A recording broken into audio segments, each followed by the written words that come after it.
നിങ്ങളുടെ ഇഷ്ട പരമ്പരകൾ എക്സ്ക്ലൂസീവായി സൺ നെക്സ്റ്റ് ആപ്പിലൂടെ തികച്ചും ഫ്രീ ആയി. ഇപ്പോഴേ ആപ്പ് ഡൗൺലോഡ് ചെയ്യൂ.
ഇനി എവിടെ ഓടുന്നേ?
സുധിയുടെ അച്ഛന്റെ താൽക്കാലിക പ്രശ്നം ഇതുകൊണ്ട് തീരുവാണ്.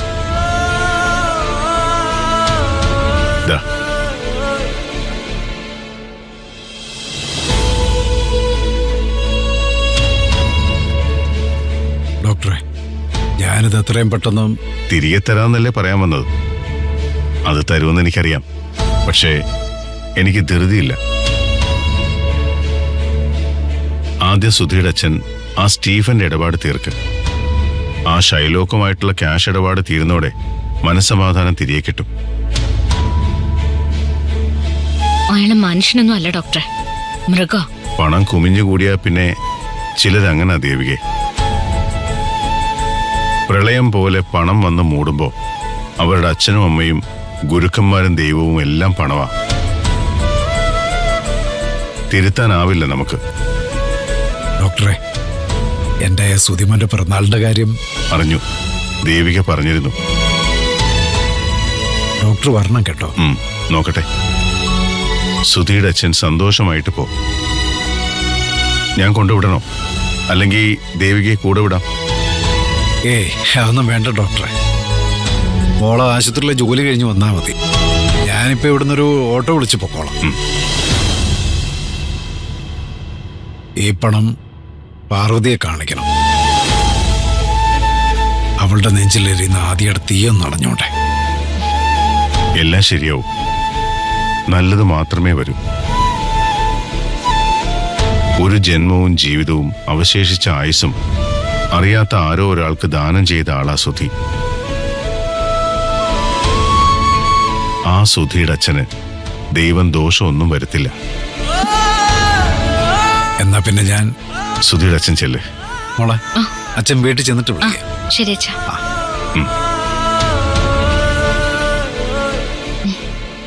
പാവച്ചൻ.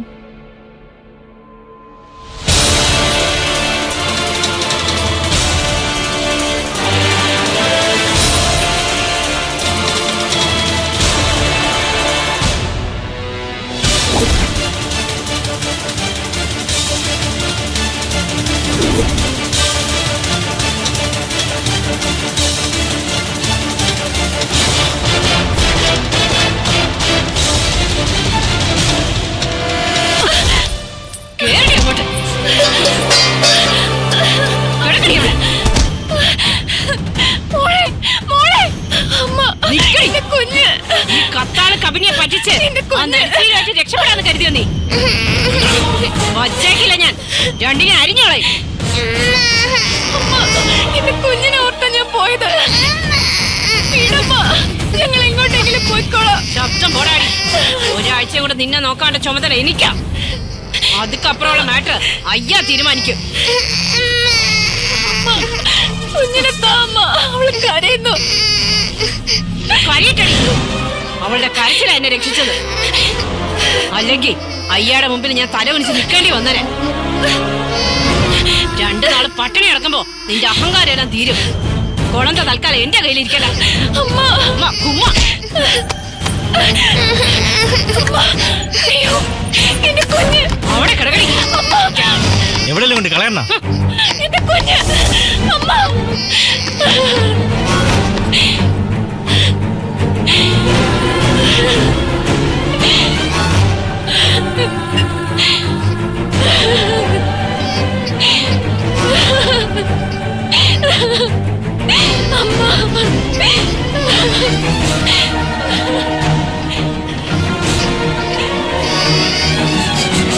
അയ്യാ, അതയ്യാ ഒരബദ്ധം. ഇനി ഉണ്ടാവില്ല. മன்னிച്ചിടയ്യാ. ശരി അയ്യാ.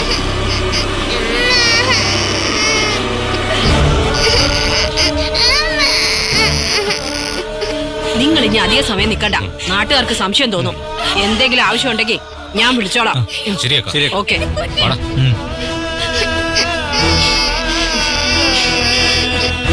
ഇത് വലിയ ശല്യായല്ലോ. അന്നേ കുമ്മ കുമ്മ മിണ്ടരുത്.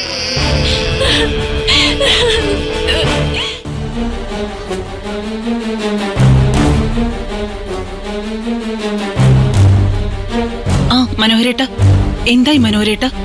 ആ ഞാനൊന്ന് വന്നോട്ടെ പാർവതി, നീ ഒന്ന് സമാധാനപ്പെട്.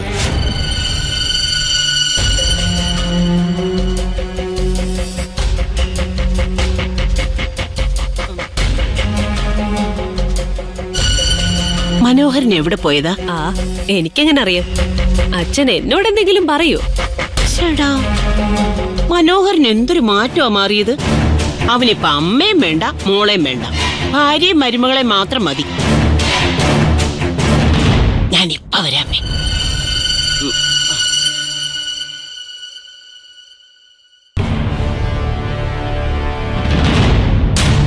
മനോഹരൻ എവിടെ പോയതാടി? ഒരാളെ കാണാൻ പോയതാ. ആ, അതെന്താ ഈ കാണാൻ പോയ ആ കൂരും പേരൊന്നും ഇല്ലേ? നിരഞ്ജൻ ഡോക്ടർ അമ്മേ. ആ, അതെന്താ മരുമകൾക്കൊപ്പം മനോഹരനും ആശുപത്രി ജോലിക്ക് കയറിയോ? അല്ലെ കമ്പൗണ്ടറായിട്ട്? ഡോക്ടർ ഒന്ന് സഹായിക്കാൻ നോക്കാന്ന് പറഞ്ഞിട്ടുണ്ട്.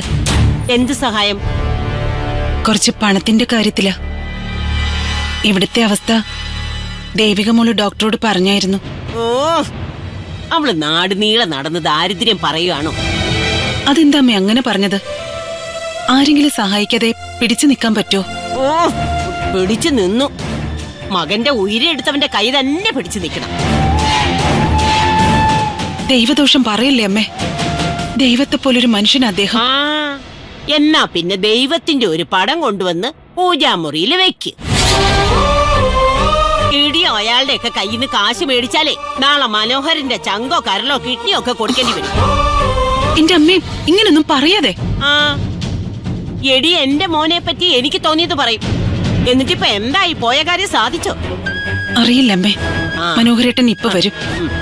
അമ്മയോടൊന്നും വിട്ടു പറയണ്ടെന്ന് അവൻ പറഞ്ഞു കാണും. സത്യമായിട്ടും എന്നോടൊന്നും പറഞ്ഞില്ല അമ്മേ. ഇപ്പൊ വരൂന്ന് പറഞ്ഞു. വരും.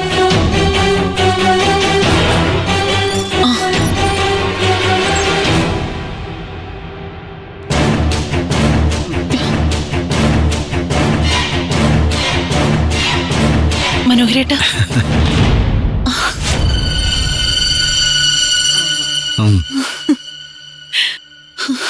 ഓ, സൂര്യൻ ഉദിച്ചതുപോലെ ഉണ്ടല്ലോടാ നിന്റെ മുഖം. എന്തുവാടാ മനോഹര? ഡോക്ടർ വല്ല ഗ്ലൂക്കോസ് ഇഞ്ചക്ഷനും തന്നോ? ഗ്ലൂക്കോസ് അല്ല, മൃതസഞ്ജീവനിയാ തന്നെ. അതാ ഈ ബാഗില്.